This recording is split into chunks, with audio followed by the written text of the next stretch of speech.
5వ దావీదు కీర్తన ఉత్తర ప్రత్యుత్తరంగా చదువుతున్నాను. యెహోవా నా మాటలు చెవిని పెట్టుము, నా ధ్యానము మీద లక్ష్యమించుము.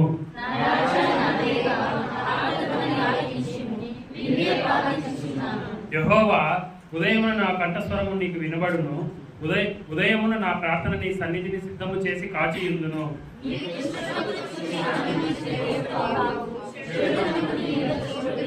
డాంబికులు నీ సన్నిధిని నిలవలేరు, పాపము చేయ వారందరూ నీకు అసహ్యులు.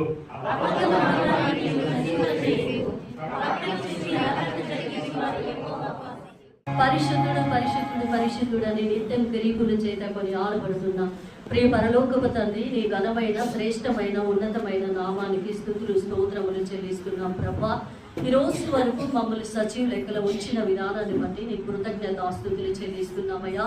ఈ రోజు ప్రభా నీ సన్నిధిని అనుభవించలేక ప్రభా అనేక మంది గతించి ఉన్నారయ్యా. మమ్మల్ని అయితే ప్రభా నువ్వు ప్రత్యేకంగా ఏర్పరచుకొని నీ సన్నిధానంలో నిన్ను స్తుతించుటకు, కీర్తించుటకు, ఆరాధించుటకు నీ సన్నిధిలో ప్రభా ఏక మనసు, ఏక ఆత్మ, ఏక శరీరంతో తండ్రి అయా నీ వాక్యాన్ని వినగలిగే మనసును ప్రభా మాకందరికీ కూడా దయచేసిన విధానాన్ని బట్టి కూడా నీకు లెక్కించలేని కృతజ్ఞతాస్తుతులు చెల్లిస్తున్నాము ప్రభా. దేవుని యొక్క సన్నిధానంలో కూడి ఉన్నటువంటి మనందరినీ కూడా దేవుని వాక్యం వినటానికి మనం వచ్చేసాం. మరి ఈ రోజున మనకు వాక్యం అందించడానికి మధ్యలో కిషోర్ మాస్టర్ ఉన్నారు. మరి అనుకోని రీతిగా నేను దినాన్ని వచ్చాను మన ప్రాంతానికి. మరి ఈ రోజున మన మధ్యలో మాస్టర్ మరి ఈ సమయాన్ని మాస్టర్ అందిస్తున్నారు. మరి ఎవరు కూడా ఇటువంటి లేచండి సెల్ ఫోన్ ఆన్ చేసుకోండి. దేవుని యొక్క వాక్యాన్ని అందరూ కూడా శ్రద్ధగా ఆలోచించాలని దేవునికి వందనాలు స్తోత్రాలు స్తుతులు చెల్లించుకుంటున్నాను. మరి ఈ సమయాన్ని నాకు అనుగ్రహించినటువంటి అవకాశం ఇచ్చినటువంటి మాస్టర్ గారికి, సంఘ పెద్దలకి, సంఘస్థులకి ప్రత్యేకమైనటువంటి వందనాలు చెల్లించుకుంటున్నాను. ప్రార్థన చేస్తున్నాను. కృపా సత్య సంపూర్ణ యేసయ్య, గొప్ప దేవుడా నాయనా, మా మంచి దేవుడా నీకు వందనాలు స్తోత్రాలు స్తుతులు చెల్లించుకున్నాం ప్రభా. మరొకసారి నైనా మమ్మల్ని సజీవులంగా ఉంచి నైనా నడిపించే విధానం బట్టి మీకు వేలాది వేల వందనాలు స్తోత్రాలు స్తుతులు ప్రభా.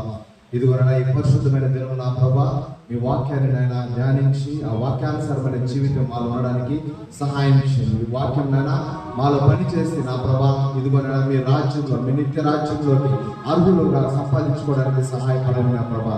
వచ్చిన ప్రతి బిడ్డతో కూడా నైనా మీరు మాట్లాడండి, నన్ను మరుగుపరచండి. మీ వాక్యాన్ని ఆ ప్రభా బిడ్డలకు హృదయంలో దాచుకోవడానికి సహాయం చేయండి. మీ పరిశుద్ధాత్మ అభిషేకం ఒక్కొక్కరి మీద మీరు కుమ్మరించి బలపరిచి స్థిరపరచండి.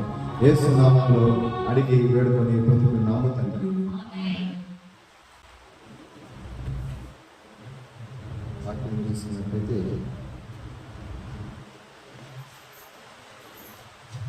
యావేలు జోయల్ చాప్టర్ 1:14 యావేలు 1వ అధ్యాయము 14వ వచనం.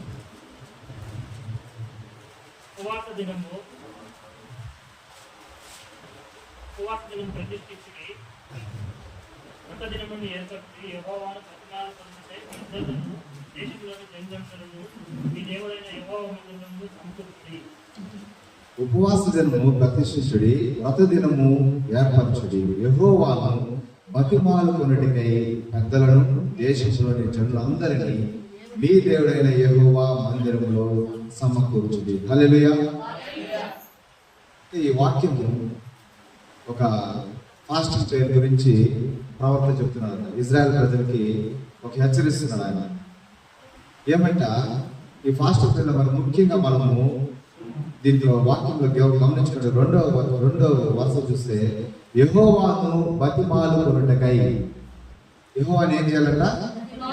బతిమాలుకొనుట కోసము ఇజ్రాయెల్ ప్రజలకి యావేలు ప్రవక్త ఆయన సూచిస్తున్నాడు, ఆయన బోధిస్తున్నాడు, ఆయన ప్రవచిస్తున్నాడు. అంటే యెహోవాని బతిమాలుకోండి. మీరు మామూలుగా ఫాస్టింగ్ చేస్తూ ఈ సంఘంలో జరుగుతూ ఉంటాయని నాకు తెలుసు. ఎందుకంటే ఈ సంఘ ఫౌండర్ కానీ, పాస్టర్ గారు కానీ, సంఘ పెద్దలు కానీ ఆ యొక్క క్రమము ఉందనేసి నాకు తెలుసు. కాబట్టి ఈ యొక్క ఫాస్టింగ్ ప్రేయర్స్ మనం ఎందుకు చేస్తాం? మామూలుగా జనరల్గా ఉపవాస ప్రార్థనలు ఎందుకు చేస్తాం? అనేకమైనటువంటి విడుదల కోసము, గొప్ప కార్యాల కోసము, మరి ప్రాముఖ్యంగా దేవుని యొక్క చిత్తము నెరవేరడానికి మనం యొక్క ఫాస్టింగ్ ప్రేయర్స్ చేస్తాం.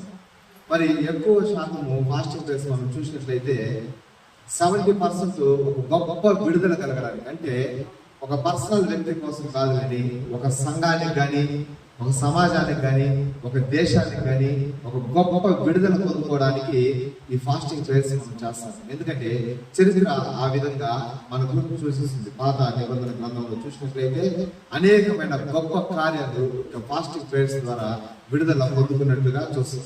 ఇంకా 30% ఎట్లుంటుందంటే ఒక వ్యక్తిగత జీవితంలో వ్యక్తిగత పర్సనల్ గా నీ యొక్క సమస్యల నుంచి, నీ యొక్క బాధల నుంచి, నీ యొక్క కన్నీళ్ళ నుంచి, నీ యొక్క అనారోగ్యం గురించి వాటిల నుంచి విడుదల పొందుకోవడానికి ఉపయోగపడుతూ ఉంటాయన్నమాట. మరి ఈ ఫాస్టింగ్ ప్రేయర్స్ లో మనము ప్రాముఖ్యంగా దేవుడు ఎట్లా ఇష్టపడతారు, ఒక సంఘములో ఒక పాస్టర్ యొక్క పని ఎంత నడిపించారు. Very good. ఆత్మీయంగా విశ్వాసాన్ని నడిపించాలి. మరి ఈ ఫాస్టింగ్ చేసి మరీ ప్రాముఖ్యమైన సంగతి ఏమంటే, మామూలుగా పాస్టర్ గారికి చాలా బాధ్యతలు ఉంటాయి సంఘంలో. మరి దాంట్లో ప్రాముఖ్యమైనటువంటి బాధ్యత ఏదంటే, దేవుడి దగ్గర నుంచి వాక్యాన్ని తీసుకొని అది సంఘానికి ప్రకటించి దేవుడి యొక్క చిత్తానుసారంగా సంఘాన్ని ఆ యొక్క దారిలో నడిపించు.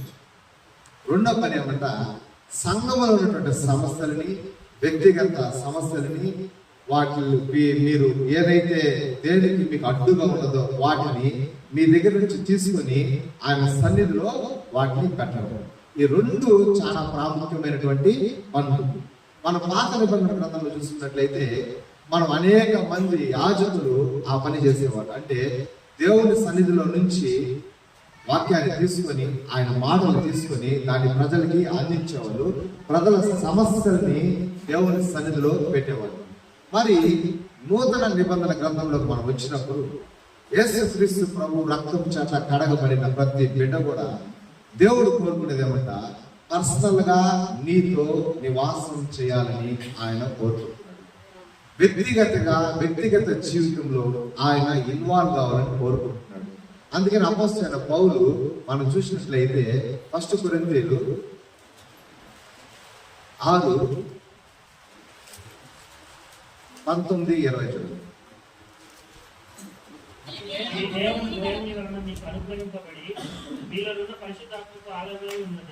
చూడండి, మీలో ఉన్న పరిశుద్ధాత్మకు ఆలయమై ఉన్నది. మీరు ఎదుగురా, మీరు మీ సొత్తు కాదు, విలువ బట్టి కొనబడిన వారు మీ దేహముతో దేవుణ్ణి మహిమపరచుడి. అంటే ఈ హృదయంలో ఎవరు ఉండాలనుకుంటున్నారు? కాబట్టి ఈ ఫాస్టింగ్ ప్రేయర్స్ లో కానీ మీరు ఎప్పుడన్నా చేసేటప్పుడు పాస్టర్ గారికి కొద్దిగా రెస్ట్ ఇచ్చేసారు. ఎందుకంటే పాస్టర్ ద్వారా దేవునికి మీ యొక్క సందేశాన్ని ఇవ్వడం కాదు, కానీ వ్యక్తిగతంగా పర్సనల్ గా దేవుడే మీ యొక్క హృదయాల్లో ఉండాలనుకుంటున్నాడు. అందుకనే మీ హృదయము దేవుని యొక్క ఆలయమై ఉన్నది. అంటే ఆయన నివాసం చేయడానికి ఆయన ఇష్టపడుతున్నాడు. అంటే ఒక్కొక్కరితో మాట్లాడడానికి, ఒక్కొక్కరి జీవితాన్ని ఆయనే హ్యాండిల్ చేయడానికి ఆయన ఇష్టపడుతున్నాడు. కాబట్టి ప్రియమైనటువంటి సంగమా, ఎప్పుడైతే మనం ఈ ఉపవాస ప్రార్థనలు మనం చేయాలనుకుంటున్నామో అప్పుడు మనకి ఏం చేస్తారంట, డైరెక్ట్ గా దేవునితో సంబంధము కలిగి జీవిస్తాము. హల్లెలూయా. ఎందుకు మనం అంత ఉపవాసమైన ప్రార్థనలు ఎందుకు చేస్తాం? ఎందుకు అంత ప్రాముఖ్యమైనవి? అన్ని ప్రార్థనల కన్నా ఉపవాస ప్రార్థన ఎందుకంటే నిన్ను దేవునికి అతి దగ్గరగా తీసుకుని వెళ్ళే ప్రార్థన ఒక ఉపవాస ప్రార్థన మాత్రమే. ఒక ఉపవాస ప్రార్థన మాత్రమే దేవుని యొక్క మనసుకి, నీ మనసుకు దగ్గర సంబంధంగా తీసుకోగలడాన్ని, దేవుడి చిత్తం ఏదైతే ఉందో దాన్ని కనుక్కోవాలి. నువ్వంటే నువ్వు దేవుని దగ్గరగా వెళ్ళడానికి ఒకే ఒక మార్గము ఉపవాస ప్రార్థన. కాబట్టి ప్రేమైన సంగమా, ఈ ఉపవాస ప్రార్థనకి మనం చాలా ఇంపార్టెన్స్ ఇవ్వాలి. మనం వాక్యంలో చూసుకున్నట్లయితే ఒక వ్యక్తి ఒక జనాంగాన్ని ఆయన తీసుకుని వెళ్తున్నాడు. వాళ్ళు మొట్టమొదటిగా బాగానే బయలుదేరారు, కానీ ఆ మార్గంలో జరిగినటువంటి కార్యాలు మనం ఒకసారి గమనించినట్లయితే మనం చూస్తాం వాక్యంలో ఒకసారి చూడండి. నిర్గమకాండము 32:1.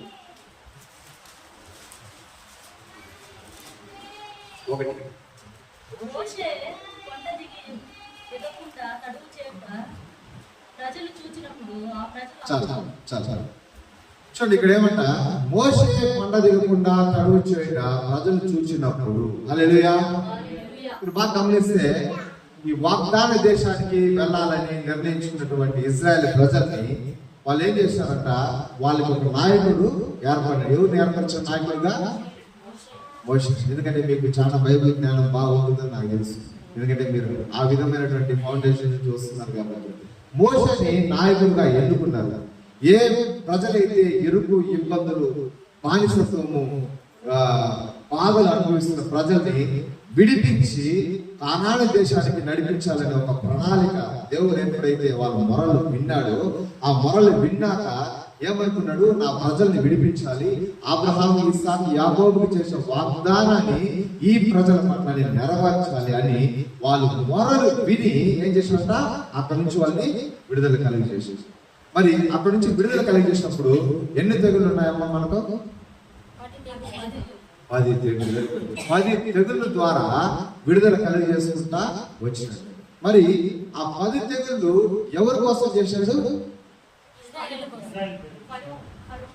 ఫరో కోసం, ఐగుప్తులో చేశాడు. మరి ఆ 10 తెగులు గల ఎవరెవరికి ఏ విధమైనటువంటి ఆలోచన కలిగింది? దానివల్ల లాభం ఎవరికి? ఇజ్రాయెల్ ప్రజలకు ఏం తెలుసుకున్నారు? ఇప్పుడు చూడండి, ఈ 10 తెగుళ్ళు ఎప్పుడైతే దేవుడు కలిగించి వాటి నుంచి విడుదల పొందుకున్నాక ఇది 2 విధాలుగా ఉపయోగపడుతుంది. మొట్టమొదటిగా ఆ 10 తెగుళ్ళు కలుగు చేసింది ఐగుప్తు ప్రజల కోసం కాదు, ఇజ్రాయెల్ ప్రజల కోసం. హల్లెలూయా.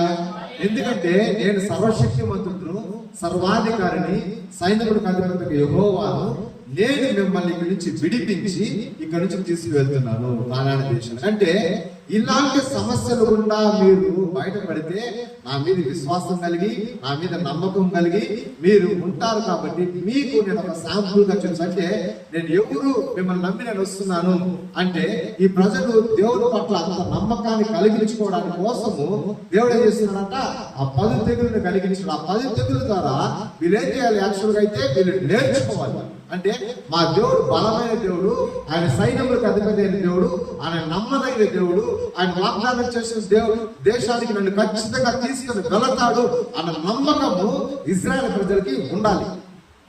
రెండోది, ఈ ప్రజలను బట్టి, ఈ తెగులను బట్టి ఐగుప్తు దేశానికి నిజమైన దేవుడు యెహోవాయే అని వాళ్ళు తెలుసుకోవాలి. కాబట్టి ఇంకా మరి ప్రాముఖ్యంగా ఈ 10 తెగులు వచ్చి ఎవరికంట ఇజ్రాయెల్ ప్రజల కోసమే. మరి ఇక్కడ చూసినట్లయితే ఇజ్రాయెల్ ప్రజలు అక్కడ నుంచి విడుదల పొందుకున్నారు, ఎర్ర సముద్రం దాటినారు, వాళ్ళు వస్తున్నారు ప్రయాణమై. చూడండి, కొంతలోనే, కొన్ని రోజుల్లోనే, కొన్ని నెలల్లోనే వాళ్ళ యొక్క మనసు మారిపోయింది. హల్లెలూయా. అంటే వాళ్ళు ఎన్నుకున్నది చాలా ఉత్తమమైనది. వాళ్ళు ప్రయాణించిన దేశానికి వాళ్ళు తీసుకున్న నిర్ణయము చాలా ఉత్తమమైనది, మంచి నిర్ణయం తీసుకున్నారు. నా దేవుడిని మేము ఆరాధించాలి, మేము వెళ్ళాలి అన్నారు. దేవుడు విడుదల కలిగజేసినాక మేము కానాను దేశంలో అడుగు పెడతామని ఒక మంచి నిర్ణయాన్ని తీసుకుని దేవునికి లోబడి మోషే ద్వారా అక్కడి నుంచి విడుదల పొందుతున్నారు. కానీ మధ్యలో వచ్చినప్పుడు వాళ్ళకి ఏమైందో చూస్తే, ఇది చూడండి ఏం చేస్తారు, 32 మోషే కొండ దిగకుండా తడువు చేయుట.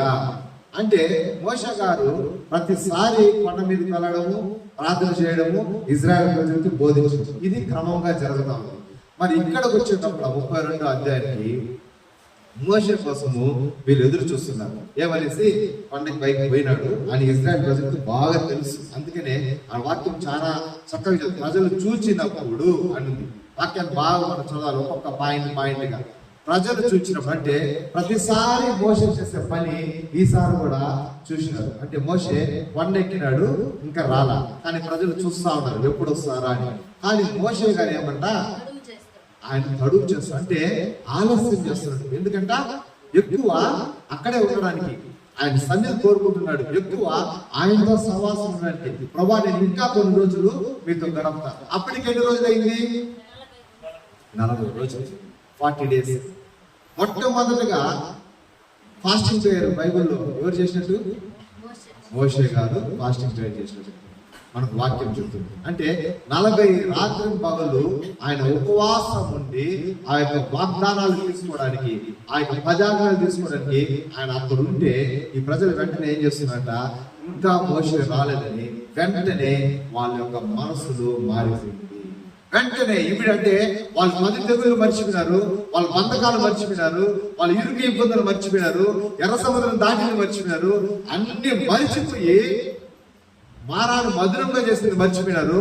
ఇవన్నీ మర్చిపోయి వెంటనే వాళ్ళు ఏం పలుకుతున్నారంట, చూడండి అమ్మా, రెండోది చదవండి. ఇక్కడ 1-2 వచనం, లేము మా ముందర నడుచుటకు ఒక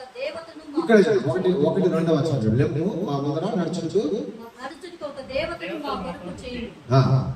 ఐగుప్తులో నుండి మమ్మల్ని రప్పించిన ఆ మోషే అనువాడు ఏమైనా మాకు తెలియదని చూడండి ఎంత నమ్మకమైనటువంటి ద్రోహం అంటారు మన భాషలో చెప్పాలి. నమ్మకమైన ద్రోహం అంటే అద్భుతాలు జరిగించి మోషే ద్వారా విడిపించినటువంటి మోషేని వీళ్ళు ఏమంటున్నారంట, ఆ మోషే ఏమైనాడో మాకు తెలియదయ్యా.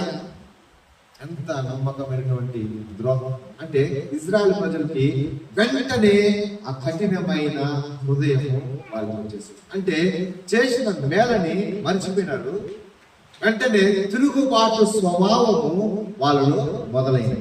చూడండి ఇంకొక వచనం అంటే చదవండి.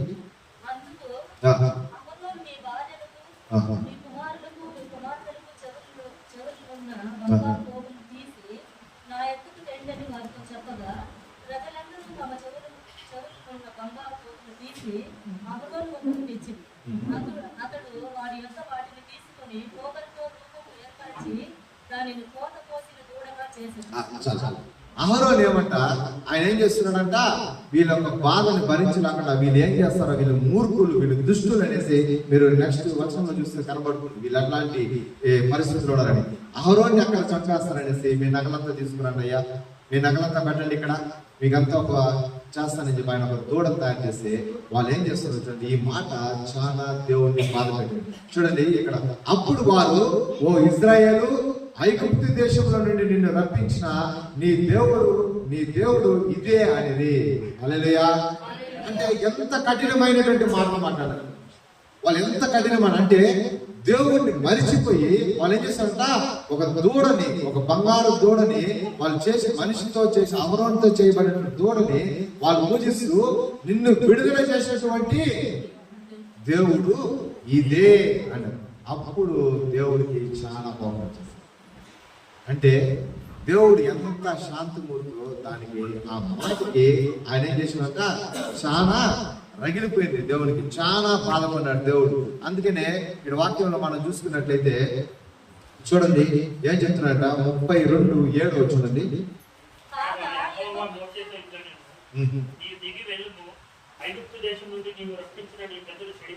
చాలా మోషే, నువ్వు ఇక్కడ 40 రోజులు ఉన్నావు, ప్రార్థన చేస్తున్నావు, మంచిదే, నేను ఇచ్చినట్టు 10 ఆజ్ఞలు ఉన్నాయి. అయినా నువ్వేం చేస్తావు అంటే వెంటనే దిగి వెళ్ళిపో. ఎందుకంటే ఐగుప్తు దేశంలో నుంచి నీవు విడిపించిన ప్రజలు చెడిపోయినారు.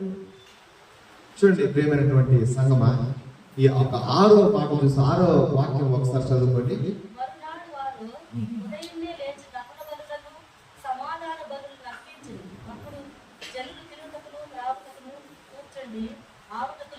చూసినారా ఎంత పాపంలో గెలిపినారు.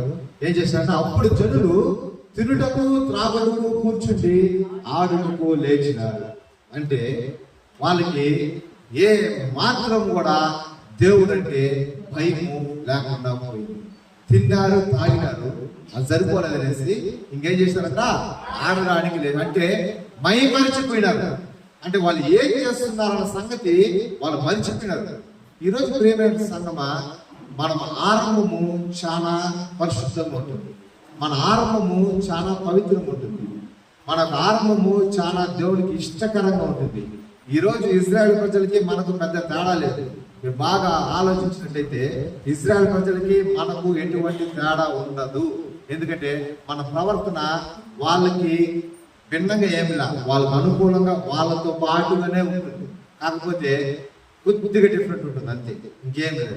చూడండి, ఈరోజు మన జీవితాల్లో దేవుడు అనేకమైన ఇరుకు ఇబ్బందుల నుంచి మనం తీసుకుని వచ్చినప్పుడు, ఒక స్థాయిలో నుంచి ఒక స్థాయిలో పెట్టినప్పుడు, నీ ఉద్యోగం కావచ్చు, నీ గృహం కావచ్చు, నీ వాహనాలు కావచ్చు, ఏది ఏమైనప్పటికీ కూడా ఆ దాన్ని బట్టి దేవుడికి మనము దూరం అయిపోతాం. అనేకమైన కుటుంబాలు ఈరోజు వాళ్ళకు కలిగినటువంటి వాటిని బట్టి ఏం చేస్తున్నారంట, దేవునికి దూరం అయిపోయింది. హల్లెలూయా. మీరు జ్ఞాపకం చేసుకోండి, ఒక 15 సంవత్సరాల ముందు నుంచి ఇప్పటికి నా జీవితంలో, మీ జీవితంలో కానీ నా జీవితంలో కానీ నా దేవుడు మంచి కార్యం చేయలేదంటారా, చేశారంటారా? ఒక 15 ఏళ్ళు వెనక్కి వెళ్ళండి, మీరు 15 ఏళ్ళు వెనక్కి వెళ్ళండి. ఆ 15 సంవత్సరంలో నుంచి ఇప్పటి వరకు మన జీవితము ఏ విధంగా ఉందని ఒకసారి పరీక్షించుకుంటాం. ఒకసారి మనం పరీక్షించుకుంటాం. దేవుడు అద్భుత రీతిగా ఆయన కార్యాన్ని చేసినట్టు మీ జీవితంలో అయినా సరే, నా జీవితంలో అయినా సరే. చూడండి, ఇక్కడ నిలబడుకొని మాట్లాడుతూ ఉండడం మాత్రాన పవిత్రుడు కాదు, పరిశుద్ధుడు కాదు. ఒకప్పుడు ఒక 20 సంవత్సరాల మునుపు ఇదే పుంగనూరు ప్రాంతంలో నేను లోకరీతిగా జీవించిన ఒక వ్యక్తి. లోకరీతిగానే నేను ఉన్నాను, లోకరీతి కార్యంలో నాలో ఉన్నాయి. నేను పరిశుద్ధుడు గాను, పవిత్రుడు గాను. ఏ విధంగా లోకం జీవిస్తున్నదో ఆ విధంగా లోకంలో నన్ను పాపము నాలో ఉన్నది.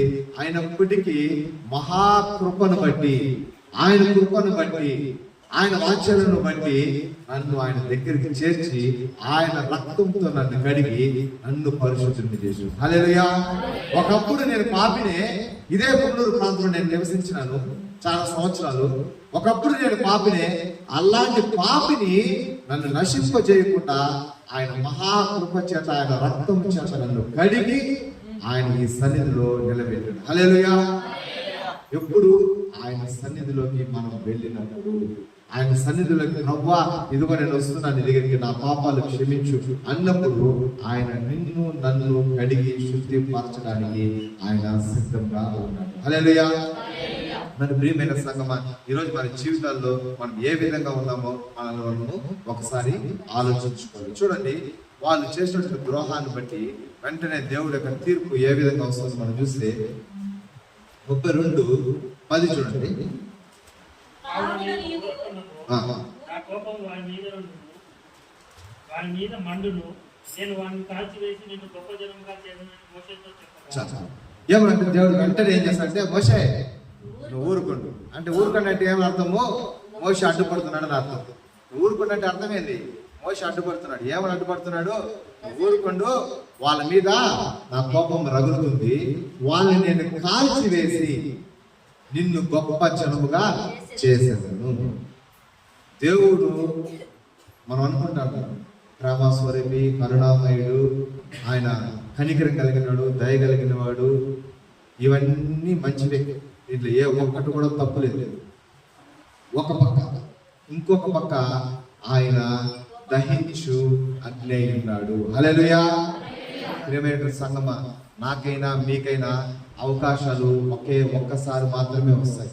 ఒకే ఒక్కసారి అనుకుంటాంట మనం దేవుడు క్షమిస్తాడు అని ప్రతిసారి మనం పాపం చేయడము, మళ్ళా దేవుడి సన్నిధిలో చేరడము, ప్రభువాన్ని క్షమించడం, పాపం చేయడము, దేవుడి సన్నిధిలో చేరడం, క్షమించడం.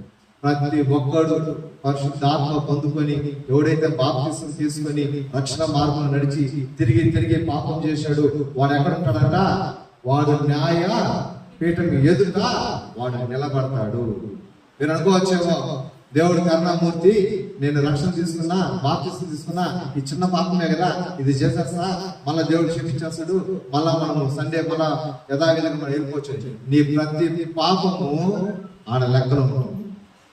నువ్వు రక్షణ పొందకు మునుపు నువ్వు తెలియని పాపములు ఎప్పుడు ముందు అవి క్షమించబడతాయి, ఒక్కటి కూడా లెక్కలో ఉండవు, అవి కొట్టివేయబడతాయి.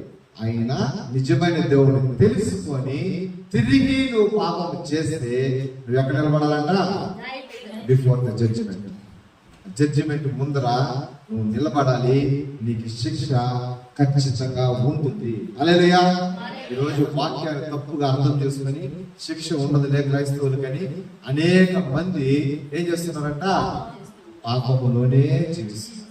ప్రభు బలలో చేయబెడుతున్నారు, మళ్ళా అదే స్వభావము, అదే విధము. ఈరోజు ఇజ్రాయెల్ ప్రజలకు కానీ మనకు కానీ ఏ మాత్రము తేడా లేనటువంటి జీవితాన్ని మనం జీవిస్తున్నాం. చూడండి మోషే ఎలాంటి వాడు ఒకసారి మనం గమనించినట్లయితే, అందుకు ఆయన మాట ఏమంటున్నాడు చూడండి, 12 చూడండి. మోషే ఆయన కొండలలో నుండి వారిని చంపునట్లు, భూమి మీద నుండి వారిని నశింప చేసినట్లును, కీడు కొరకే వారిని తీసుకొని పోయినని ఐగుప్తీయులు ఏల చెప్పుకొనవల్లో నీ కోపాగ్ని నుండి మల్లుకొని నీవు నీ ప్రజలకు ఈ కీడు చేయక దానిని గూర్చి సంతాపపడును. చూడండి ఎంత మంచి మాట చెప్పాడు చూడండి.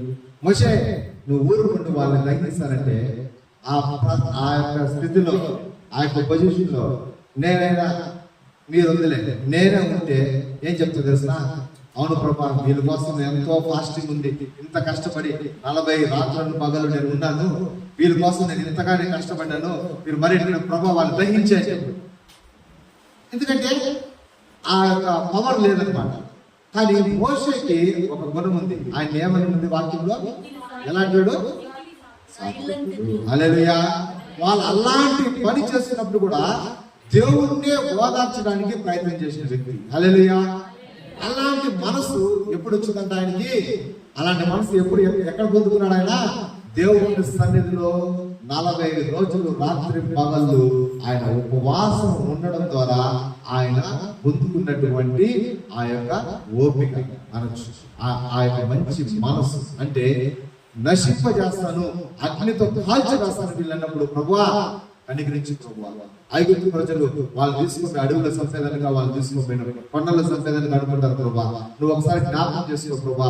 అబ్రహాం ఇస్సాకు యాకోబుకు చేసిన కదా ఆ వాగ్దానాన్ని జ్ఞాపకం చేసుకో ప్రభువా. వీళ్ళని రక్షించు ప్రభువా, వీళ్ళని కాపాడు ప్రభువా అని ఏం చెప్తున్నాడంట? దేవునికి ఈయనేం చేస్తున్నాడు? బ్రతిమలాడి ఆయన శాంతపరుస్తున్నాడు. ఈరోజు నీ జీవితంలో, నా జీవితంలో ఆ విధంగా మన కుటుంబం కోసము, మన కోసము మనం ఎప్పుడన్నా అడ్డుపడ్డామా? ఈరోజు మన జీవితంలో, నా కుటుంబంలో మా అన్నదమ్ముళ్ళు వాళ్ళు ఇంకా లోకరీతిగా ఉన్నప్పుడు ఆయన కోపము వాళ్ళ మీద రగులుకోకుండా ప్రభా మా అన్నని, మా తమ్ముడిని అని వాళ్ళని ఆ కోపం కొద్దిగా సమయం ప్రభు వాళ్ళు మారుతారేమో అని నీ కుటుంబంలోనైనా నా కుటుంబంలో రక్షణ లేనటువంటి ప్రజల కోసం నువ్వైనా నేనైనా ఏ రోజైనా ప్రార్థన చేసినామా? వాళ్ళ కోసం ఎప్పుడైనా ఉపవాసం ఉన్నామా? వాళ్ళ కోసం ఎప్పుడైనా దేవుడి చేత బ్రతిమాలినామా? మన కుటుంబం కోసము, మన కుటుంబంలో రక్షణ లేని వాళ్ళ కోసము, మన సంఘం కోసము, మనం నివసిస్తున్న ప్రదేశం కోసము, మన దేశం కోసము ప్రభువా ఇదిగో ఈ దేశం పాడైపోతుంది ప్రభా, ఈ ప్రాంతం పాడైపోతుంది, నా సంఘంలో ఇంకా అనేక మంది లోకరీతిగా ఉన్నారు ప్రభా, నా కుటుంబంలో అనేక మంది లోకరీతిగా ఉన్నారు ప్రభా, మీరు వాళ్ళని కనికరించి ప్రభా, వాళ్ళు దయచేసి ప్రభా, వాళ్ళ పట్ల మీ జాలి కలగలేదు ప్రభా, నీ పరిశుద్ధాత్మ వాళ్ళ మీద కుమ్మరించి వాళ్ళని మారడానికి సహాయం చేయమని ఏ రోజైనా మనము ప్రార్థన చేసినామా అన్నది మనం పరీక్షించుకో. మన జీవితమే కాదు, నీ బాధ్యత, నీ కుటుంబం బాధ్యత నీ కుటుంబంలో రక్షించబడినావా? నీ బాధ్యత రక్షించబడిన వాళ్ళ పట్ల నీ బాధ్యత 100%. హల్లెలూయా. గట్టి చెప్పాలి హల్లెలూయా. ఇంకా గట్టిగా హల్లెలూయా. నిద్రపోయేవారు చెప్పాలి హల్లెలూయా.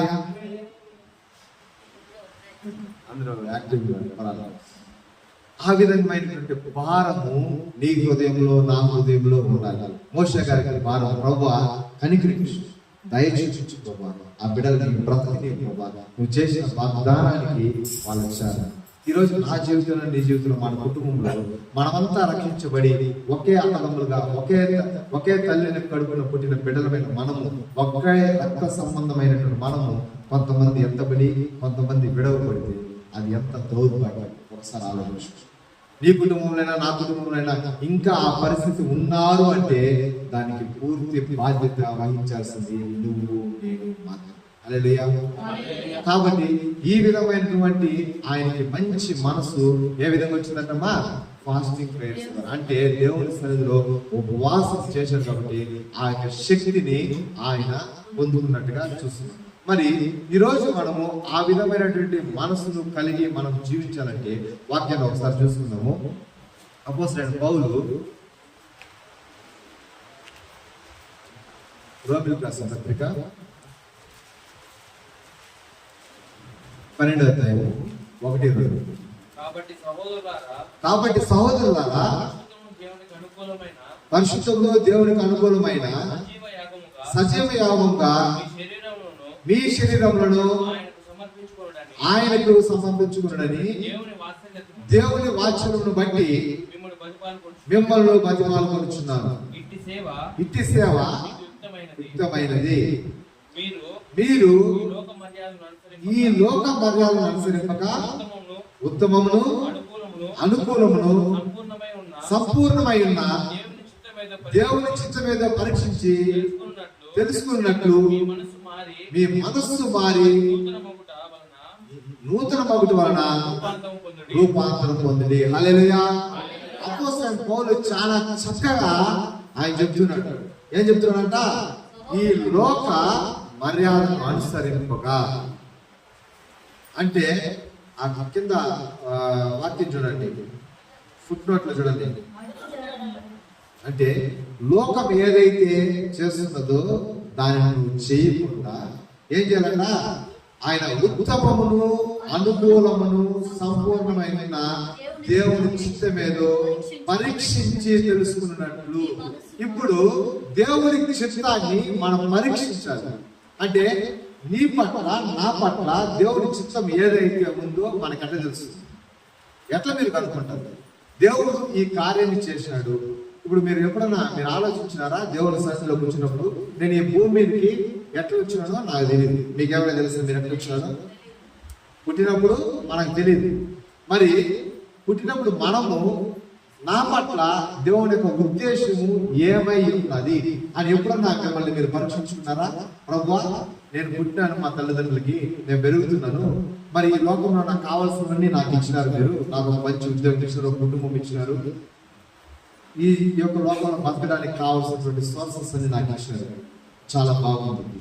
మరి ఒక ఉద్దేశం అనేది ఉంటుంది దేవునికి. కిషోర్ అనే వ్యక్తిని భూమి మీద పంపిస్తున్నాను, ఈ పిల్లోడు ఈ కార్యాలు చేయాలి. ఆ ఉద్దేశాన్ని నేను ఎట్లా కనుక్కుంటాను? నాకు ఎట్లా తెలుసు? ఆయన ఉద్దేశం ఎట్లా తెలుసు? సింపుల్ ఒక మాట చెప్పండి, అర్థమైంది కదా? ఎప్పుడు ఆయన చిత్తాన్ని మనం తెలుసుకుంటామంటే ఆయనతో సన్నిహితంగా ఉన్నప్పుడు. హల్లెలూయా. ఇప్పుడు ఇక్కడున్న పెద్దలు చాలా మంది నాకు తెలుసు. మనీష్ సారు, అన్న నాకు తెలుసు, చాలా 20 ఏళ్ళు 25 ఏళ్ళు 30 ఏళ్ళు చిన్నప్పుడు తెలుసు. అన్న ఎలాంటి వ్యక్తి అంటే ఈజీగా నేను చెప్పగలను. మనీష్ సార్ గురించి నాకు తెలుసు. సార్ ఎట్లా అంటే ఈజీగా చెప్పగలను. ఎందుకంటే వాళ్ళకి నాతో ఉన్న సన్నిహితము. హల్లెలూయా. ఇప్పుడు అన్న నాకు ఒక పని చెప్తే నేను ఈజీగా చేయగలను. అన్న ఈ పని చెప్తున్నా, అన్న ఇది నేను చేయాలనేసి. ఎందుకంటే అన్నకి నాకు ఉన్నటువంటి ఆ అనుబంధము అది. ఆ అన్న ఏమంటున్నా నేను కనుక్కోగలను ఈజీగా. ఆ విధంగా దేవుడితో ఎప్పుడైతే నువ్వు సన్నిహితంగా ఉంటావో, దేవుని అడుగుజాలు ఎప్పుడైతే నడుస్తావో, ఎప్పుడైతే నువ్వు వాక్యానుసారమైన జీవితం నువ్వు దేవునితో నడుస్తావో, అప్పుడు ఆయన చిత్తాన్ని నీకు చూపించడము ఆయన ప్రారంభిస్తాడు. హల్లెలూయా. ఆయనతో ఎప్పుడు నువ్వు ఎక్కువగా గడపదామంటే మొట్టమొదటిగా చెప్పిన ఫాస్టింగ్ ప్రేయర్స్ లో ఎక్కువగా గడపడానికి మీకు వీలు ఉంటుంది. దేవుని చిత్తం పరిపూర్ణంగా నెరవేర్చాలంటే, ఆయన మాటలు ఆయన ఉద్దేశాలు నీ జీవితంలో నెరవేర్చాలంటే ఆయనతో ఎప్పుడైతే నువ్వు దగ్గరికి వెళ్తావో, ఆయనతో కలిసి జీవిస్తావో, ఇప్పుడు ఏ విధంగా అయితే ఒక కుటుంబంలో 4 వ్యక్తులు కలిసి ఉంటారో అదే విధంగా మన కుటుంబంలో దేవుడు కూడా మనతో ఒక వ్యక్తిగానే, మనలో ఒక అధిపతిగా, మన కుటుంబంలో ఒక అధిపతిగా ఆయనతో కలిసి మన బాధలు మన కన్నీళ్లు చెప్పుకుంటూ సంతోషంతో దుఃఖంతో దేవుడితో కలిసి జీవించేటప్పుడు ఆయన చిత్తము నీకు బయలుపరచబడుతుంది. హల్లెలూయా. అందుకే మనం ఎక్కువ సమయము దేవుడితో గడపడానికి ఇష్టపడాలి. ఈరోజు అనేక మంది ఎక్కువ సమయం ఎవరితో గడపతారు? అందరికి తెలిసిన సత్యమే. ఎక్కువ సమయం దాంతో గడప ఏమన్నా డిఫరెంట్. ఎక్కువ సమయం నువ్వు దాంతో గడపకపోతే ఒక పక్క దేవుడితో గడపదు, అంతే. పెద్దగా ఏం తేడా ఉండదు. అక్కడ గడపకపోతే ఇక్కడ గడపదు, ఇక్కడ గడపకపోతే అక్కడ గడపదు. కాబట్టి లోకానికి మనం దూరం ఉండాలి. అప్పుడే ఏం చెప్తున్నాడంట ఇక్కడ? దేవుని చిత్తం ఏదో పరీక్షించి తెలుసుకున్నట్లు మీ మనస్సు మారి నూతన మగుట వలన రూపాంతరము పొందండి. మొట్టమొదటిగా మారాల్సింది ఏంటంట? మనస్సు.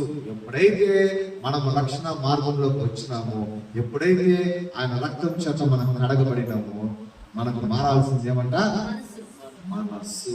శరీరమే మారదు, మన రక్షణ తీసుకున్నంత మాత్రాన మన శరీరం ఏం మారదు, మన అవయవాలు ఏం మారదు. ఒక్కటి మారుతుంది, ఏదంట మన క్యారెక్టర్, మన ప్రవర్తన. ఈ వ్యక్తి ఒకప్పుడు ఈ విధంగా జీవిస్తున్నాడు, ఇప్పుడు ఈ విధంగా ఉన్నాడు. హల్లెలూయా. అది ఎవరికి మహిమకరంగా ఉంటుంది? దేవునికి మహిమకరంగా ఉంటుంది. అలాంటిది మన మనసు మారి రూపాంతరం చెందాలి. మనసు మారాలంటే మనం ఏం చేయాలి? వాక్యం మన హృదయంలో. హల్లెలూయా. ఈ వాక్యము మన మనసును మార్చడానికి సహాయం చేస్తుంది. ఏ విధంగా అయితే మనం ఫ్రెష్ ఉండాలని, ఏ విధంగా అయితే మనం స్నానం చేస్తామో, ఏ విధంగా అయితే మనము పరిమళ సువాసన ఉండాలని, ఏ విధంగా మన సెన్స్ అన్ని కొనుక్కుంటామో, మా మనసు కూడా ఆత్మీయమైనటువంటి మనసు అనేక మందికి ఉపయోగపడలేక, అనేక మందికి పరిమళ సువాసన వెదజల్లాలంటే మన హృదయం పెట్టుకోవాలంట ఫస్ట్ రూపాంతరం చెంది పరిశుద్ధాత్మతో నింపబడి ఉండాలి. హల్లెలూయా. నీ మనసులో రెండే ఉండాలి, ఒకటి పరిశుద్ధాత్మలో ఉండాలి, రెండో లోకమన్నా ఉండాలి. రెండు ఒక చోట మాత్రం ఎట్టి పరిస్థితుల్లో ఉండదు. మీరు గుర్తుపెట్టుకోండి బాగా. ఉంటే అట్టనే ఉండాలి, లేదా ఇట్టనే ఉండాలి. అందుకని వాక్యం చెప్తుంది, మీరు అట్టే ఉంటే కూడా ఎంతో మేలు. మీరు ఆ విధంగానే ఉండండి, అది మీకు మేలు. ఎందుకంటే ఈ యొక్క లోకంలో కనీసం మీరు ఆ బతికి ఆ పాపాలన్న పరిపూర్ణంగా మీరు జీవించి చనిపోతారు. మీరు డైరెక్ట్ గా ఆడిపోతారంట నరకానికి. తీర్పు గిరిపేమన్నది. ఇంకా మీరు ఆ విధంగా ఉండడమే చాలా మంచిది అంటాడు వాక్యంలో. మరి కొంతమంది ఇట్లా, కొంతమంది అట్లా. అదే చాలా డేంజర్ అయిన పరిస్థితి. అంటే క్రైస్తవులమే లోక కార్యాలన్నీ మాలో ఉంటాయి, మేము వాళ్ళని సంతోష పెడతాము, వాళ్ళకి ఇబ్బంది కలగకూడదు, మా దేవుడు మాదే, మీ దేవుడు మీదే అన్నట్టు ఉంటాం. అంటే వాళ్ళని ఎవరినో మనుషుల్ని ఇబ్బంది కలిగించకూడదని, వాళ్ళని ఎవరినో మనము సంతోష పెట్టాలనేసి మనం అనేకమైన సార్లు లోకానికి దగ్గరగా మనం జీవిస్తాం. దేవుడు దాన్ని ఒప్పుకోడు. ఎందుకంటే పదార్థంలో ఏమనుంది? నీ దేవుడు తప్ప దేవుడు ఉండకూడదు. కాబట్టి ప్రియమైన సంఘం చాలా జాగ్రత్తగా ఉండాలి. మనస్సు మారాలి. మనస్సు మారకుండా నువ్వు ఎట్టి పరిస్థితుల్లో దేవునికి దగ్గరగా ఉండలేవు. 100% ఉండలేదు. మనసు మారాలంటే ఏం చేయాలంట? మనసు మారినప్పుడు ఏమొస్తుంది? అందుకని నూతన కొత్త నిబంధనలో చాలా డిఫరెంట్ ఉంది. అంటే పాత నిబంధనలో పాపము చేస్తే పాపం, ఇక్కడ తలంస్తేనే పాపం. హల్లెలూయా. ఎంత డిఫరెంట్ వచ్చింది చూసినారా? పాత నిబంధనలో ఇది చెయ్యొద్దు, ఇది చెయ్యొద్దు, ఇది చెయ్యొద్దు పాపం.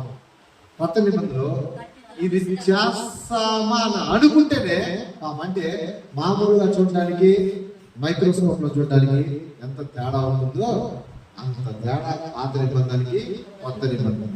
ఇప్పుడు మనం అందరూ అనుకుంటాం, చాలా మంది మన కొత్త నిబంధనలు దేవుడు మనల్ని ఆశీర్వదించినట్టుగా ఆశీర్వదిస్తాడులే, మనం ఏదో ఒకటి ఎట్లా ఒకటి చేసి ఎట్లా ఒకటి దేవుడి రాజ్యంలో వెళ్ళిపోతాంలే అనుకుంటే అది పొరపాటు. హల్లెలూయా. ఎంతమందికి ఆశీర్వాదాలు కావాలనుకుంటున్నారు? చేతులు. ఎంతమందికి శ్రమలు కావాలనుకుంటున్నారు? ఎంతమందికి శ్రమలు కావాలి? ఒక్కరు ఎత్తున్నారా? సిస్టర్ ఎత్తింది. చూడండి, దేవుని యొక్క క్రైస్తవ ఒక జీవితం ఎట్లుంటుందంటే ఆశీర్వాదాలు, శ్రమ, ఈ రెండు ఉండడమే క్రైస్తవ జీవితము. ఒక ఆశీర్వాదమే ఉండదు, ఒక శ్రమలే ఉండదు. దేవుడు ఈ రెండింటినీ పెడతాడు. కాకపోతే ఆశీర్వాదాల కన్నా శ్రమలు కొద్దిగా ఎక్కువ ఉంటాయి.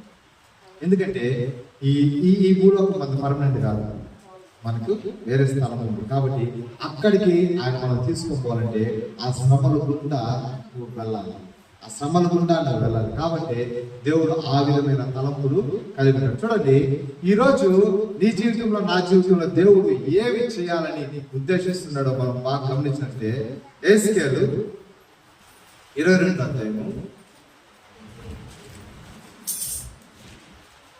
30 వచనం.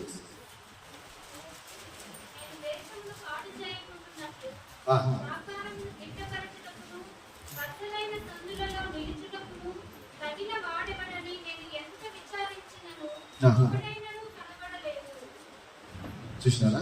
నేను దేశంలో పాడు చేయకున్నట్లు ప్రకారములో దిట్టపరచుటకును బద్దలైన సందులో నిలుచుటకును తగిన వాడవడని నేను ఎంత విచారించినను ఒక్కడైనను కనబడలేదు. హల్లెలూయా.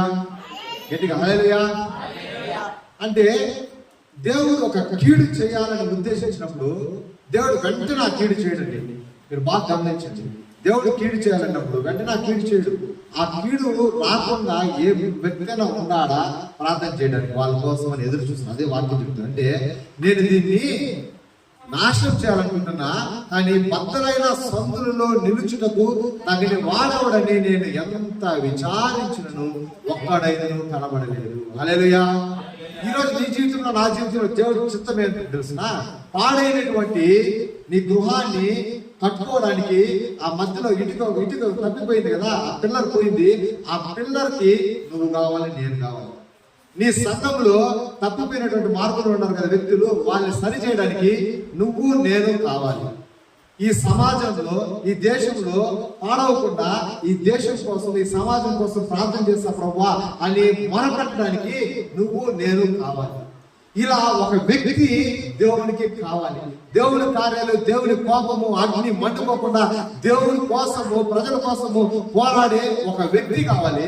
ఆ వ్యక్తి నువ్వు నేను ఉంటే దేవుడు ఎంతో సంతోషిస్తున్నాడు. హల్లెలూయా. మనం పోరాడే విధంగా మనం జీవించాలి. ప్రభువా ఈ ఒక్క వ్యక్తి కోసం నేనున్నా ప్రభువా, ఈ బండ సందులో నిలబడడానికి నేనున్నా ప్రభువా, ఈ సందులో నిలబడడానికి నేనున్నా ప్రభువా, దీన్ని నలగడానికి నేనున్నా ప్రభువా, నేను సిద్ధంగా ఉన్నా ప్రభువా, నా జీవితాన్ని నేను ఇవ్వగలుగుతా ప్రభువా, వీరి కోసం నేను కష్టపడతా ప్రభువా అని నువ్వు ఎప్పుడైతే ప్రాధాన్యపడతావో ఆయన చిత్తము నీలో పరిపూర్ణంగా జరుగుతుంది. హల్లెలూయా. ఈరోజు ఒక నిర్ణయం తీసుకుందామా మన కుటుంబం కోసం, మన సమాజం కోసం, మన సంఘం కోసం, మన దేశం కోసం, ఈ పుంగనూరు పట్టణం కోసం ప్రభువా నశించిపోతున్న ఆత్మలు వాటిని రక్షించడానికి ఆ సందు, ఆ జ్ఞానం నేనుంటా ప్రభువా. నా కోసం ప్రభువా ఈ యొక్క సంఘాన్ని కట్టండి. నా కోసం ప్రభా ఈ పుంగనూరు ప్రాంతాన్ని కావాలి. అనేక మంది అన్ని చూసి తెలియకున్నారు ప్రభా, వాళ్ళ సత్యాన్ని తెలుసుకోలేకున్నారు ప్రభా, వాళ్ళ మనోరథాలు తెరవండి ప్రభా. ఇదిగో ప్రభా వాళ్ళ కోసం బ్రతిమాలుకోవడం, వాళ్ళ కోసం మీ పాదాల చెంత నేను బ్రతిమాలుకోవడానికి ఒక అవకాశం నాకేమని ప్రభా, నేనుంటా ఆ సందులో అని మీరు అడిగినట్లయితే దేవుడు ఖచ్చితంగా ఆ ఉగ్రతని ఆపుతాడు. మీరు ఆ 2వ వచనం చూస్తే చాలా ఎవరు లేరు కాబట్టి ఏమంటాడంటే నెక్స్ట్ స్టెప్ నా కోపము వారి మీదకి వస్తుంది. ఏ విధంగా అయితే ఇజ్రాయెల్ ప్రజల మీదకి వచ్చిన కోపాన్ని మోషే ఆపగలిగినాడు, ఏ విధంగా అయితే మీరు బాగా చూసినట్లయితే లోతు నశించుకోకుండా అబ్రహాము ఏ విధంగా ఆపినాడో, అదే విధంగా యోసేపు యొక్క అన్నదమ్ములు నశించుకోకుండా యోసేపు ఏ విధంగా ఆపినాడో, అదే విధంగా ఇజ్రాయెల్ ప్రజలు ఆ జాతి నశించుకోకుండా ఎస్తరు భర్తకే ఏ విధంగా ఉన్నారో, ఏ విధంగా అయితే నినివే పట్టణం నాశనం కాకుండా యోనా ఏ విధంగా బయలుదేరి వెళ్ళినాడో, ఈ రోజు దేవుడు నన్ను నిన్ను ఆ విధంగా ఉండాలని ఆమె జీవితంలో దేవుని కోసం కష్టపడంలో చాలా తృప్తి అనుకుంటున్నారా? నాకు మనం కలిగిన వాటిలో మనం తృప్తి పడుతున్నామేమో, ఇంతకు చాలు ప్రభా నా జీవితంలో, ఇది చాలు నాకు అన్ని చేసినారు అనుకుంటున్నారేమో. మీరు చాలా పొరపాటు పడినట్టు. మీకున్నటువంటి ఉద్యోగాన్ని బట్టు, మీకున్న ఆస్తిని బట్టు, మీకున్న పరపతిని బట్టు, మీకున్న అధికారాన్ని బట్టు ప్రభా నన్ను చాలా ఆశీర్వదించేసినావు, ఇంకా చాలు నా జీవితం గడిచిపోతుంది ఇంకా అనుకుంటే మీరు దేవుని చిత్తాన్ని నెరవేర్చలేకుండానే మీరు ఈ లోకం విడవాల్సి వస్తుంది. ఇదిగా ఒక భాగమే మీ యొక్క ఆశీర్వాదం, 2వ భాగము ఆయన చిత్తం ఏది నా జీవితం. ఎప్పుడు మన కోసం మనమే ఆలోచించుకుంటామా? ఎప్పుడు మన బిడ్డలా, మన కుటుంబమా? ఎప్పుడు మనం అనుకుంటామా? ఇతరుల కోసం లేదా, ఇతరుల కోసం బాధ్యత లేదా, ఇతరుల కోసం నశించిపోతున్న ఆత్మల పట్ల భారమైన హృదయం మనకు లేదా? ఎప్పుడైతే ఆ భారమైన హృదయం నీలో లేదో నువ్వు క్రైస్తవే కాదు. ఇతరుల పట్ల భారమైన హృదయం లేని ప్రతి ఒక్కడు కూడా క్రైస్తవుడు. ఆ మండే హృదయం మనకు ఉండాలి. ఏ విధంగా నేను రక్షించబడ్డాను, ఏ విధంగా నా స్నేహితులు ఉన్నారు, అయ్యో నా స్నేహితులు ఇంకా పాపంలో ఉన్నారు, వాళ్ళ కోసం మండే ఒక అవకాశం, ఆ హృదయం మనకు ఉండాలి. వాళ్ళకి సువార్త ప్రకటించే ఒక అవకాశం ఉన్నప్పుడు ప్రకటించే వ్యక్తులుగా ఉండాలి. నువ్వు భయపడాల్సిన అవసరం లేదు. నీ స్నేహితులకి నువ్వు ఎక్కడో మైకి పెట్టి నువ్వు చెప్పాల్సిన పని లేదు. నువ్వు ఎక్కడైతే పని చేస్తున్నావు అక్కడ 2 మాటలు. నువ్వు ఎక్కడ టీ అంగడిలో ఉంటావు, నీ ఫ్రెండ్స్ టీ తాగుతావు, అక్కడ నీ దేవుడి గురించి చెప్పు. నువ్వు ఉద్యోగం చేస్తున్న ప్రదేశంలో నీ దేవుడి గురించి చెప్పు. ఒక 2 మాటలు చెప్పు. ఆ 2 మాటలు వాళ్ళ హృదయంలో అంతగా పడతాయి. దానికన్నా ప్రాముఖ్యంగా మన మనసులు మారి రూపాంతరించాలి. అంటే మన ప్రవర్తనను బట్టి వీళ్ళు దేవుడు ఎవరు అని అన్ని జనులు మనం తెలుసుకోవాలి. హల్లెలూయా. ఒక వర్కింగ్ ప్లేస్ లో నువ్వు పని చేస్తావు, యాజ్ సాఫ్ట్వేర్ గా, అది యాజ్ ఇంజనీర్ గా నువ్వు చేస్తున్నావా, యాజ్ ఎ డాక్టర్ గా నువ్వు ఉన్నావంటే నీ యొక్క ప్రవర్తనను బట్టి నువ్వు ఏం బోధించాల్సిన పనేలా, యేసుక్రీస్తు ప్రకటన నువ్వు యేసుక్రీస్తు గురించి నువ్వు చెప్పాల్సిన పనే లేదు. వాళ్ళని దేని గురించి నువ్వు మొక్కుతున్నటువంటి దేవుడు ఎవరు? ఎందుకు తెలుసా? మన ప్రవర్తన పరిశుద్ధమైనది ఉండాలి, నీతి గల ప్రవర్తన మనం జీవించాలి. ప్రియమైన సంగమా, అనేక మంది క్రైస్తవుల యొక్క జీవితాలు ఈరోజు మనం చూస్తుంటే మనం ఏం చూస్తున్నామంట, ఆ నీతిని మనము కోల్పోయిన వ్యక్తులుగా మనం ఉన్నాం. చూడండి, లాస్ట్ ఒక మాట చెప్పి నేను ముగిస్తాను. కాబట్టి ఈ విధమైనటువంటి ఒక ప్రేరేపణ, ఈ విధమైనటువంటి హృదయ భారము నీలో నాలో. కాబట్టి ఈరోజు సంఘానికి ఒక వాచ్మెన్ కావాలి, నీ కుటుంబానికి ఒక వాచ్మెన్ కావాలి. వాచ్మెన్ ఏం చేస్తాడమ్మా? దేంట్లో నుంచి కాపలా కాస్తాడు? ఎవరు రాకుండా? దొంగలు రాకుండా. ఈరోజు నీ కుటుంబానికి నువ్వు వాచ్మెన్ ఉండగలుగుతావా? నా కుటుంబానికి నేను వాచ్మెన్ ఉంటా. ఈరోజు నీ సంఘానికి ఒక వాచ్మెన్ ఉంటావా? నీ సొసైటీకి వాచ్మెన్ ఉంటావా? ఒక వాచ్మెన్ ఏ విధంగా నిద్రపోకుండా కాపలా ఉంటాడో దేవుని బిడ్డలు ఒక వాచ్మెన్ మాదిరిగా, దేవుని బిడ్డలు ఒక వాచ్మెన్ మాదిరిగా పనిచేసి, నేను మేలుకు ఉన్నాను, ఏ కీడు కూడా నా ప్రజల దగ్గరికి రాదు, ఏ యొక్క శోధన కూడా నా ప్రజల దగ్గరికి రాదు, ఏ ఇరుకు ఇబ్బంది రాదు. ఎందుకంటే అది నన్ను దాటుకొనే రావాలి అన్నటువంటి మనస్సు కలిగి మనం జీవించాలి. అలాంటి హృదయం ఎప్పుడైతే ఉంటుందో దేవుడు ఆయన చిత్తాన్ని నీలో నాలో సంపూర్ణంగా ఆయన వాడుకొని ఆయన మహిమకరంగా మిమ్మల్ని ఉపయోగించారు. వాక్యాన్ని దేవుడు దీవించుగాక. ప్రార్థన చేస్తున్నాం. ప్రేమస్వరూపమైన యేసయ్యా, గొప్ప దేవుడా, నీకు వందనాలు, స్తోత్రాలు, స్తుతులు చెల్లించుకుంటున్నాం. ప్రభువా, కృపగల రాజా, ఇదిగోనైనా మరొకసారి నేను మీ వాక్యం ద్వారా హెచ్చరించిన విధానం బట్టి వందనాలు, స్తోత్రాలు, స్తుతులు. అవును ప్రభువా, భారం కలిగిన హృదయాలు మాలో ఉండడానికి ప్రేరేపించండి. మీ పరిశుద్ధాత్మనైనా ఇదిగో విన్న బిడ్డలతో నాతో నా ప్రభావ మీరు తోడుకున్నట్టు. అవును ప్రభా, నశించిపోతున్న ప్రతి ఆత్మ రక్షించబడడానికి సహాయం చేయండి. ఆ భారమైన హృదయం మాలో పుట్టించండి ప్రభా. అయినా మేము నా ప్రభా మిమ్మల్ని విడిచి చాలా దూరం వెళ్ళిపోయినాం ప్రభా. మీరు కనికరించండి, కృప చూపించండి ప్రభా. మరొకసారి మమ్మల్ని దగ్గర చేర్చుకోండి ప్రభా. యేసయ్యా, మమ్మల్ని ఒకసారి మా మీద మీ కరుణ చూపించండి ప్రభా. ఇదిగో భారమైనటువంటి హృదయం మాల గుర్తించి భారం మాల ఉండాలి ప్రభా, రగిలే మంట మాల ఉండాలి ప్రభా. ఇదిగో సత్యాన్ని అనేక మందికి తెలియపరిచే విధంగా, సత్యంలో నిలిచే విధంగా నైనా పరిశుద్ధమైన జీవితం జీవించాలని ఆశపడుతున్న వేసయ్యా, మీ కృపా, మీ కనికరం మాకు ఉండండి, మాకు తోడు ఉండండి ప్రభా. ఇదిగో సంఘంలో వచ్చిన ప్రతి బిడ్డలు మీరు జ్ఞాపకం చేసుకోండి ప్రభా. ఈ బిడ్డలు మీరు బలపరచండి, స్థిరపరచండి ప్రభా. బిడ్డలు ఎక్కడైతే బలహీనంగా ఉన్నారో అక్కడే బలపరచడానికి సహాయం చేయండి. నీ పరిశుద్ధాత్మ అభిషేకం బిడ్డల మీద ఒక్కొక్కరి మీద మీరు కుమ్మరించండి ప్రభా. నీకు మంచి సైనికుడి వల్లే నా ప్రభా, ఒక వాచ్మెన్ వల్లే నా ప్రభా, నీ బిడ్డలు పనిచేయడానికి సహాయం చేయండి. మీతో కలిసి నా ప్రభా శ్రమలు అనుభవించడానికి నా ప్రభా మేము ఇష్టపడుతున్నాం వేసయ్యా. నా ప్రభా ఇందులో మీరు సహాయం చేయండి. మీరు ఆకలి సమీపించుండగా నా ప్రభా మేము పరిశుద్ధమైన జీవితం జీవించి అనేక మందిని నా ప్రభా నీ పరిశుద్ధమైన మార్గంలో నడిపించే విధంగా మమ్మల్ని మార్చమని మా రాణేటువంటి నజరేయుడైన యేసుక్రీస్తు ప్రశస్తమైన నామములో అడిగి వేడుకొని పొంది నమ్ముతండి. నా ప్రాణమా యెహోవాను స్తుతించుము, నా అంచెమునకున్న సమస్తమైన పరిశుద్ధ నామమును స్తుతించుము. నా ప్రాణమా యెహోవాను స్తుతించుము, ఆయన చేసిన ఉపకారములలో దేనిని మరొకము. మన తండ్రి అయిన దేవుని ప్రేమ, కుమారుడైన యేసుక్రీస్తు యొక్క కృప, పరిశుద్ధాత్మని యొక్క అన్యోన్య సహవాసం ఇప్పుడు ఎల్లప్పుడూ నిత్య నిరంతరం సదాకాలం ఆయన కృపా సమాధానం మనకు మన కుటుంబములకు తోడే నడిపించుగాక. ఆమేన్. అందరికీ వందనాలు.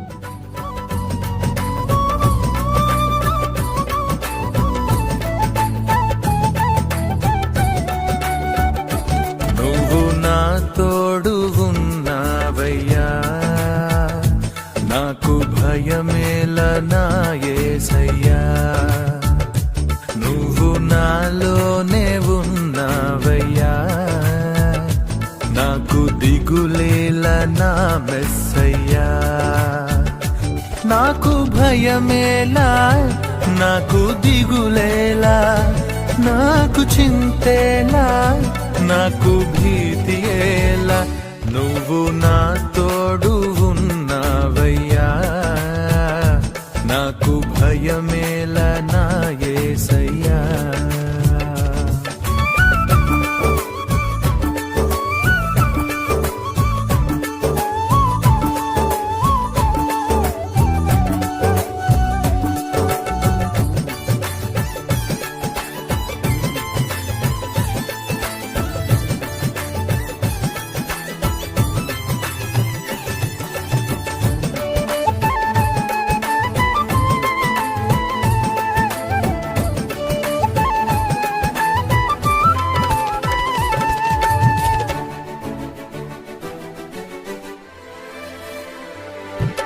కష్టములో నష్టములో నా తోడు ఉన్నావు, వేదనలో ఆ వేదనలో నా చెంత ఉన్నావు.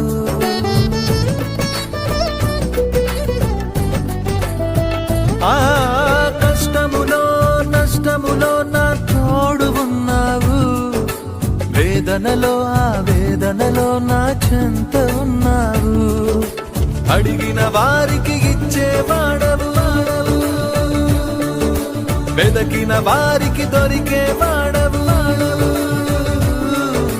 అడిగిన వారికి ఇచ్చేవాడవు, వెదకిన వారికి దొరికే వాడవు. తట్టిన వారికి తలుపులు తెరిచే దేవుడవు, తట్టిన వారికి తలుపులు తెరిచే దేవుడవు.